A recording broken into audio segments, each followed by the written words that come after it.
Ini adalah Haustoria dari tali putri. Jika kita perhatikan, mereka menembus batang tumbuhan inang.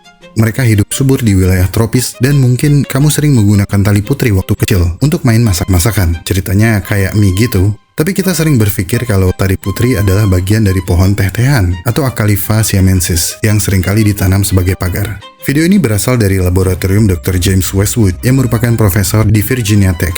Tali putri berkecambah dari bibit dan tumbuh di atas permukaan tanah. Kemudian, mereka segera mencari inang.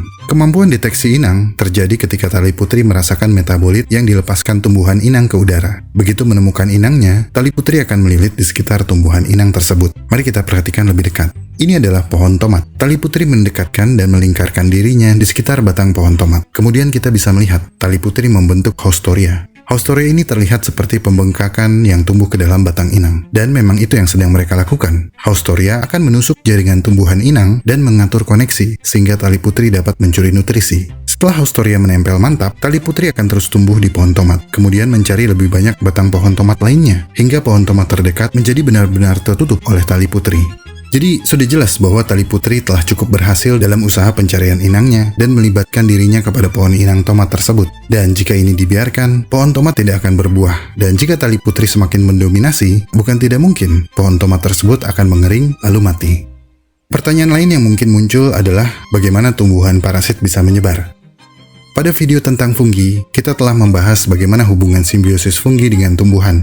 Hubungan simbiosis antara fungi dengan tumbuhan secara efektif akan memberikan tumbuhan parasit kemampuan dan akses untuk menyatu dengan banyak tumbuhan lain di sekitar mereka. Tumbuhan parasit dengan perilaku ini disebut mycoheterotroph. Perilaku mycoheterotroph biasanya dicirikan dengan hilangnya kemampuan fotosintesis yang berakibat langsung pada hilangnya klorofil. Tumbuhan parasit yang berbunga biasanya akan berbuah. Bunganya akan diserbuki oleh polinator dan buahnya akan dimakan oleh herbivora. Kita ambil contoh Tristerix aphyllus, tumbuhan parasit yang secara eksklusif hidup pada kaktus. Ketika seekor burung pemakan buah pada pohon kaktus, biji dari Tristerix akan berkecambah. Jika kecambahnya terlalu jauh dan tidak mampu menyentuh tubuh kaktus, ia akan mati. Sebaliknya, jika kecambah tumbuh di dekat tubuh kaktus, mereka akan menunggu hingga malam tiba.